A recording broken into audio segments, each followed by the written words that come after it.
news articles that I caught my eye.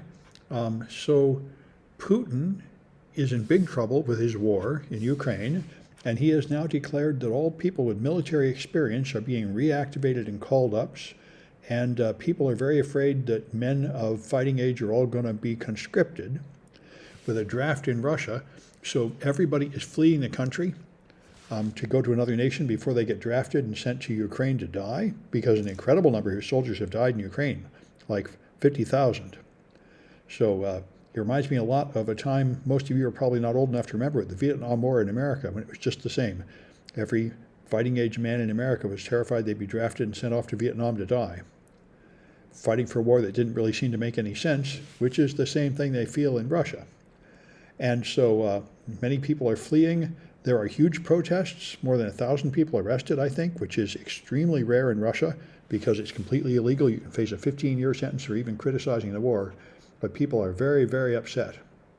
So now, the actual reason the Vietnam War ended in America was because Richard Nixon was warned by his advisors that the level of civil unrest in the U.S. was so extreme that he thought he would be torn from power by force if he tried to draft any more people and send them to Vietnam. And so there is some point at which these civil demonstrations force a crazy leader to stop a war. I don't know if they're at that point yet in Russia, but it certainly is a case that there come times when people simply refuse to fight. And we'll see.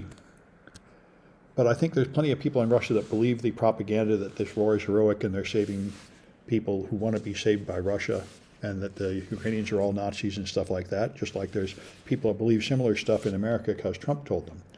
I didn't know how bad it is for Mark Zuckerberg. I've seen a lot of people complaining over the last year or two about how he's redirecting the whole company into this metaverse that doesn't make any sense. But what's incredible is how much money he lost. He has lost $71 billion. Now he's down to only having $56 billion, which moves him from, I think he was once second or third richest person in the world. Now he's down to 20th. So that's pretty extreme. And the problem is, with the stock structure he has, nobody can overrule his decisions about Facebook. Whatever he says goes, and nobody else has a vote that matters. And also, another thing this article points out, which I did not know, is that most of his wealth is still in Facebook. This is a mistake founders often make. Just put all their wealth in their one company. And then when you crash that company, you've lost everything. And that looks like what he's doing. It's really the only thing he's ever done. So he has not diversified. This is the one of the many speculations I heard that made sense about why Elon Musk started selling stock and tweeting funny things about selling stock about a year ago, is that he figured out that Tesla was going to fall, and he had to move some of his stock out of Tesla without making it look like he'd lost confidence in it. So he had more diversification, because he's also similarly very much just invested in his own companies, and this is not a wise financial strategy. So the decision from the Trump-appointed judge to let Trump have a special master and prevent the government from doing any kind of investigation based on the confidential and classified files they took from Mar-a-Lago. They were blocked on all that by the Trump-appointed judge, and they appealed it to the appeals court, and the appeals court has now restored their access to the files with very clear, very sensible rulings saying this is nonsense. Classified documents are never owned by an individual anyway. Even if Trump declassified them, he still wouldn't own them. He still wouldn't have the right to take them to Mar-a-Lago. This is nonsense. The government investigators certainly have a need to see them, and Trump has no need to see them. And that is, so anyway, that sounds good, although the Trump gang may appeal that. So Arbitrum is one of the many higher order cryptocurrency solutions. This is a layer 2 for Ethereum. So instead of paying the large gas fees to do transactions on the Ethereum blockchain, you can do it at another level that runs at another exchange that runs at a higher level. But a lot of these also enable you to make cross-chain transactions from one blockchain to another, but they have been found to be extremely insecure. There's been a spectacular number of huge hacks stealing money from these layer 2 solutions in cryptocurrency. And Arbitrum, again, had a huge vulnerability. A hacker told them, and so they paid that hacker $500,000 400 Ethereums. And they've been paying up to $2 million for these bug bounties. This one sounds quite legitimate. Hackers called Riptide, they uncovered lapses, they told the company didn't steal the money. Another thing people have done, starting with Uber, at least famously with Uber, is get hacked by somebody and then try to pretend that it was a bug bounty when it wasn't. But this apparently was a vulnerability reported in a responsible way. They patched the problem and they just paid him a bounty. So that's nice. This one surprised me. Orthopedic surgeons are people that work on your bones, doing things like putting in metal pins to fix bone problems. But the way that's done is they're running an x-ray during the surgery. And they call it fluoroscopy. They're running x-rays to watch the bone and watch the pin go in and everything, and therefore the doctors get exposed to the x-rays. And it turns out that there's a culture where almost all the doctors are men. The small number of women feel like they have to show off being tough to get in, so they often don't bother to wear the protective lead garments. And the protective lead garments are usually not fitting correctly, so it's exposing part of their breast anyway. And they have a rate of breast cancer 4 times higher than the general population, probably from all this exposure to x-rays. So this is quite a surprise, and many people don't know about it. So clearly they need to have some kind of better precautions to protect the doctors working in these fluoroscopes. And apparently a lot of other surgeries are now using fluoroscope, like heart procedure and everything. It turns out to be a really good idea, as you can imagine, to have continuous x-ray vision of the organs while you're working on them. That does make sense, but they need to protect the doctors better. One thing I know is now they do remote surgery. They can have controlled through the internet, like a robot arm doing the surgery, and the doctor is not even physically near it, manipulating stuff on a screen. That would be one way to do it. Although it sounds like they could do a pretty good job by just having better designed clothing for them to wear, lead-lined clothing. They're taking lead-lined clothing that is not designed for women and giving it to women, and it's the wrong size and it doesn't fit right. It seems like just giving them properly fitted clothing would be a much simpler solution. So Microsoft pulled back on AI, I think Cisco pulled back on face recognition. Everybody canceled their facial recognition projects in the last couple of years, and this is why. The police have been purchasing facial recognition, and they've been using it to catch suspects. And even though it has been proven that facial recognition is very unreliable, and it's especially bad at recognizing people of color. So what happens is they take like a surveillance video camera of some black guy committing a crime, and then they find a match of somebody in the system, and it's just the wrong guy. And it turns out that, at least in these 3 cases, and I think in a lot more, the cops do not bother to properly follow up by showing pictures and having lineups with real witnesses. They just believe the AI.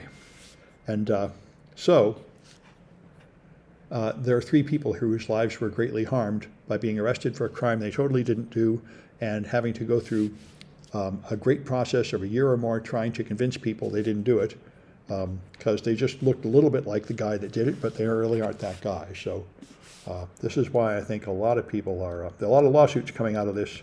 That's why a lot of smart companies decided not to sell facial recognition systems right now, because they're not good enough to use for police identification or many other purposes. And in the same vein, San Francisco.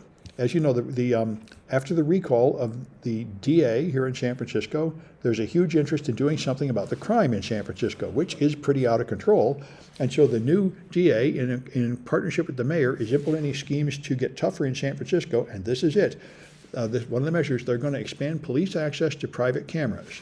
With the permission of the camera owner, they're going to use these to record and examine data from cameras. And the civil libertarian people, the EFF and the ACLU, are quite a bit against this, saying in practice it will just harm people that are vulnerable anyway, and you'll probably just finger the wrong guy and everything. But it's popular with a lot of people because they think it might do something about crime. This reminds me of the stop and frisk in New York City 20 or 30 years ago with Rudolph Giuliani. When crime gets really bad, they changed the rules, just letting the police do sort of intrusive things, even though they might invade your rights because they want to do something about the crime. I see somebody saying, Mark Kunamil, Hyundai and Kias, you can use a USB plugged into a power bank and unlock someone's Kia. Wow, if you can find a link about that, I'd like to see that. I did not hear that. A USB attack on Kias or Hyundais. That's interesting. They had no lock mechanism for theft because they wanted to be cheap. Wow.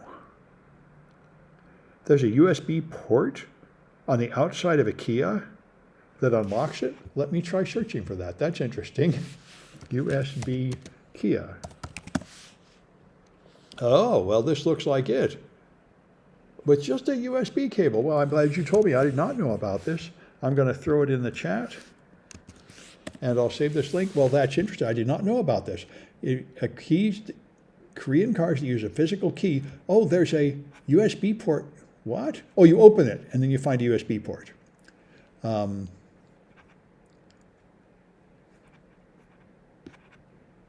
Videos. Okay, you peel back the steering column cover. Okay, once you're inside the car. This is sort of like the old form of hotline. Okay, dismantle the key slot, and then you can use USB to check the ignition tumbler. Okay. Well, then this is not as serious as I thought. It doesn't get you in the car from the outside, but it helps you start the car once you get in. So that's interesting. Okay, good. Okay, that is interesting. Let me throw it in my news and on Twitter. Good. I guess this will do. Very nice. I didn't know that one. Yeah. Yeah, well, good to know. All right, and let's see. So the U.S. military also bought a mass monitoring tool which gets data from the private sector, from companies that just put an app on your phone and track what you're doing. And this is actually from Kimru, which I've heard a lot about. Kimru is a company that sells intraday data about what's happening on the internet. And what's a lot of interesting things in this article, advice. One is Kimru is secretive about what they do, but this Augury platform they sell claims to have full PCAPs of people's data, their cookies, their web history, more than their physical location, all kinds of stuff. And so a whistleblower contacted Senator Ron Wyden, that seems to be the main senator I always hear about doing things about internet privacy. And he's trying to get Kimru to explain what they sell and get the military to explain what they're doing with it. It turns out they have an incredible number of collection points. They have information on something like half the people in the United States. And they add visibility to 93% of internet traffic. There are contradictory claims here. It's not entirely clear exactly what they have. If they have full packet captures, then they might have everything you're doing on the internet, except most of it's encrypted these days, and it's not clear how they would handle that. But apparently they put sniffers all over the internet in a lot of places, and they're collecting that data and selling it. Another thing that is mind-boggling is that one of the people involved in this is also on the board of Tor, the anonymity network. And that would seem like an incredible conflict of interest. Anyway, so Kimru claims they don't provide user or subscriber information and you can't track people down, but their documents say they give you beacons and cookies and URLs and user agents. And so if you have cookies, you can totally track people by that. So it'll be interesting to find out what happens here. And it's very strange to have the connection to Tor. That would seem to be putting the fox in charge of the hen house. Anyway, let me stop this news and get on to the official stuff.